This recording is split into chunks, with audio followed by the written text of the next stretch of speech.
Hi guys, how's it? As I had announced in my video, just waiting for those lineups to get announced, and here we are. Yes, ladies and gentlemen, the return of Springbok Rugby this weekend, 12:30 p.m. Aviva, 12:30 p.m. local time here in Texas, Aviva Stadium, Dublin, Ireland, and we've got the lineups and a little bit of preview, kind of talk about maybe what could possibly happen this weekend. First off, got to get a start with the weather. It's looking like it's going to be a typical Irish autumn. Wet and cool, high of 14 that day, low of 9 in the morning, so a brisk afternoon. I say that because I'm in Texas where it's in the 20s right now, and it's supposed to be autumn. But yes, like I said, AM showers, light rain, just kind of typical, stereotypical Irish day. It seems cloudy, wet, and just beautifully green, hopefully, the pitch there at Aviva. Semi-covered. They've kind of got a little bit of an enclosed. Obviously, the field is open, but you've got the kind of the cover going around the stadium there in Dublin. Andy Farrell has decided to go ahead and release the lineup this morning. I've got it here. We'll go through it as we always do. Go through the Springboks, talk about some history, talk about possibly what we could see this Saturday as the Springboks return to the field. We'll go ahead and start out with this Irish lineup. Front row consisting of Andrew Porter, Dan Sheehan, and Tog Furlong. The lock pairing is going to be Tog Byrne and James Ryan. Peter Mahoney and Josh Vanderfleer, who was not born in South Africa, weirdly enough, are going to be the flankers, and Caelan Doris will be the number 8. Connor Murray and 37-year-old Johnny Sexton, former World Player of the Year, also getting his captaincy there at first 5/8. Aussie-born Mac Hansen will be the left wing, and Robert Balcoon will be the right wing. Gary Ringrose and Robbie Henshaw making up the centering combo at 12 and 13, and Hugo Keenan holding up back there at number 15 in the fullback position. A 5-3 split coming off the bench here. We've got Rob Herring, Sion Healy, and Finley Bellum will be the front row replacements, with Kieran Treadwell being the lock replacement, and then the flanker replacement being Jack Conan. Former New Zealand Māori All Black Jamison Gibson Park will be the scrum half replacement, and New Zealand-born Joey Carberry will be the first 5/8 replacement, and the final forward will be a center replacement, and Stuart McCloskey. Now we go over to the Springbok lineup. Couple of interesting little picks here that I'll bring up at the end here, and we'll kind of talk about that. So front row starting off, we've got Kitsoff, Marks, and Malherba starting the front row, with Marks doing his line-out duties there at hooker. Eben Etzebeth, Lund de Hager kind of becoming our 1-2 punch there at lock, both having great flashes over the last year, couple of years actually. Captain Sio Khaleesi there at number 6, with Peter Steph-Toy as his opposite flanker, and driving the engine, Jasper Visa. Kind of a big one that Thor did not get selected, but apparently he knows they're just trying out some things, get him some time to rest. Jaden Hendrickse will be our starting scrum half, and making his start once again at number 10, first 5/8, Damien Valemza. No problem with that pick there. Makazole Mampipi and Kurtley Arenza, the new Jack there at 14, 11 and 14. Mapipi, obviously, the veteran at this point.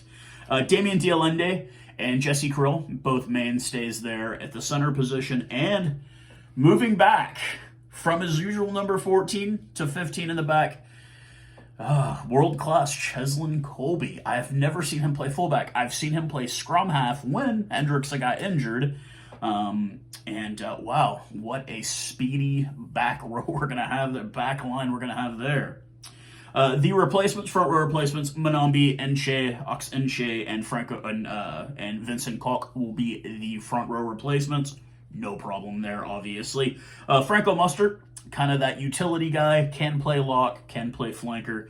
The veteran, in age, maybe not in caps, 40, Dion 40, also a flanker replacement, and Quagga Smith, a gentleman that I really have grown to like a lot. Just his get up and get at him attitude out there on the pitch. Our back replacements are going to be Faf de Klerk and Willie LaRue.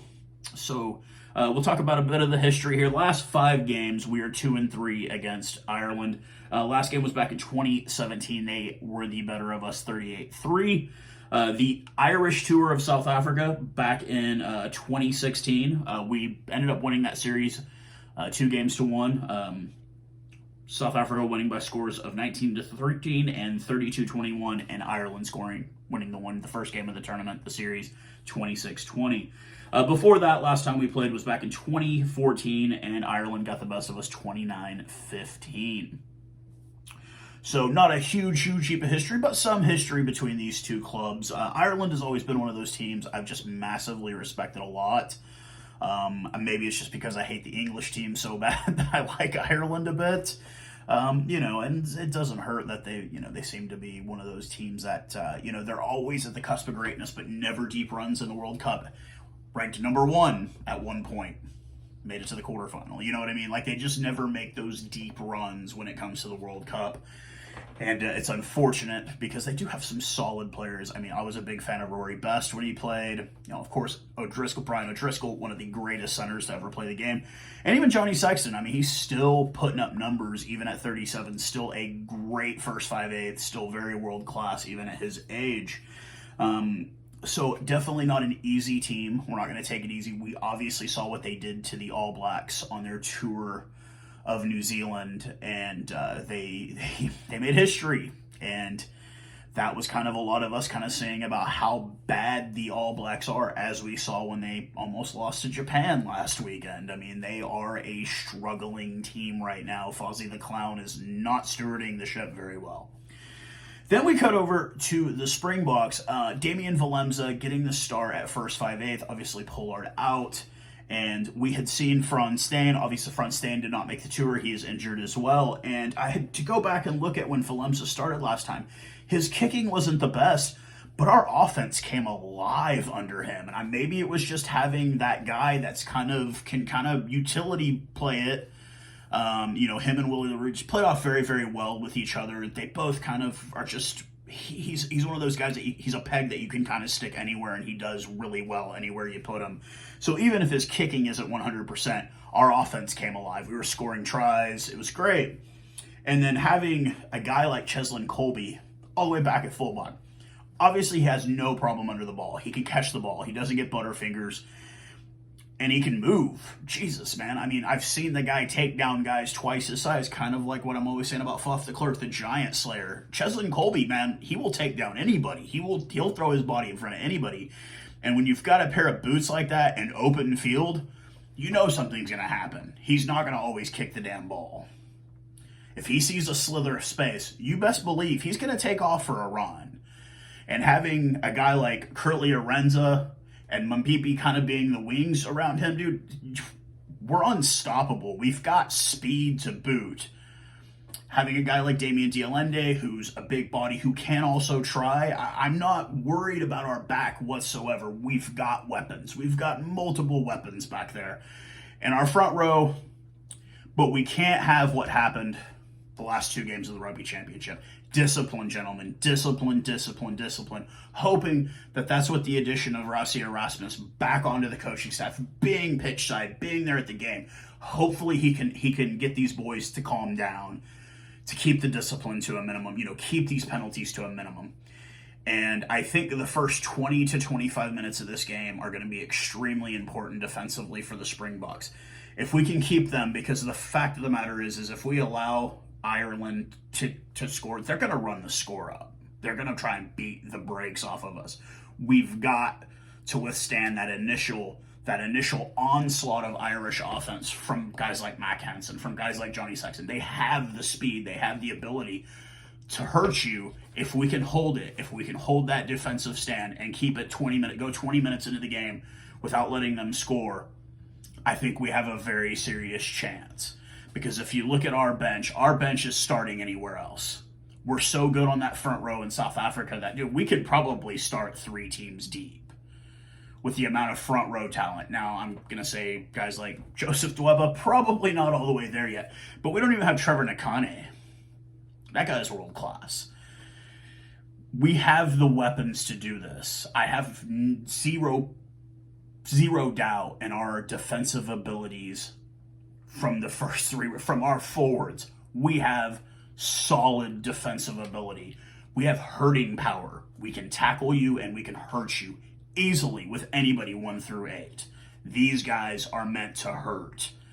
And I think if we can just hold our own defensively, first 20 minutes, deal with the onslaught of it, kick the ball back, let the magic happen with Curtly Arenza. I know he's hungry for another one. I know Colby's ready. Everybody's hungry for this. Everybody wants a victory. They're one place ahead of us in the standings. We can change the standings. We can change the rankings with this game, with a victory. But we've got to play it smart, and we've got to watch the discipline. We cannot get into a part where we fall apart, because they will tear us apart. Ireland will tear us apart. They're not Argentina. They will tear us apart if we get into discipline penalty troubles, because Sexton can kick. And even if they don't want to kick, guys like Mike Hansen, guys like Carberry, those guys, they can run. They can move the ball. So if we can provide enough defense to hold that initial onslaught for the first 25 minutes, I've got no question that we win this thing, that we can win this thing and win it decisively. So like I said, 12:30, I will be going live, guys. Come on out. Come and hang out with me, man. Like, I'll put the headphones on so you won't hear it on the TV.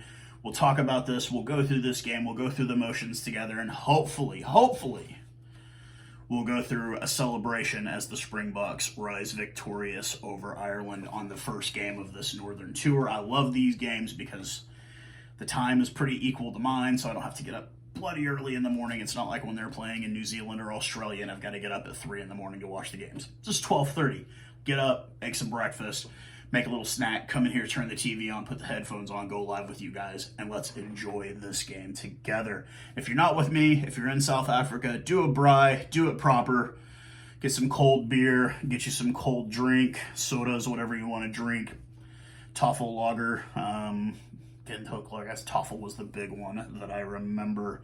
And or some Bannas, do some Coke and whiskey or something, and just do it right, and let's have a good celebration this weekend, and let's cheer on the Springboks as they go up and begin this Northern Tour. They need our support. They need all of our support, and we will hopefully do well on this tour. But like I said, I will see all you guys around 12:30 on Saturday. Hope everyone has a good rest of their Thursday. Friday, tomorrow, Friday. It's always a celebration on Fridays when you're a working man. But I will talk to you guys again very soon. Cheers, guys.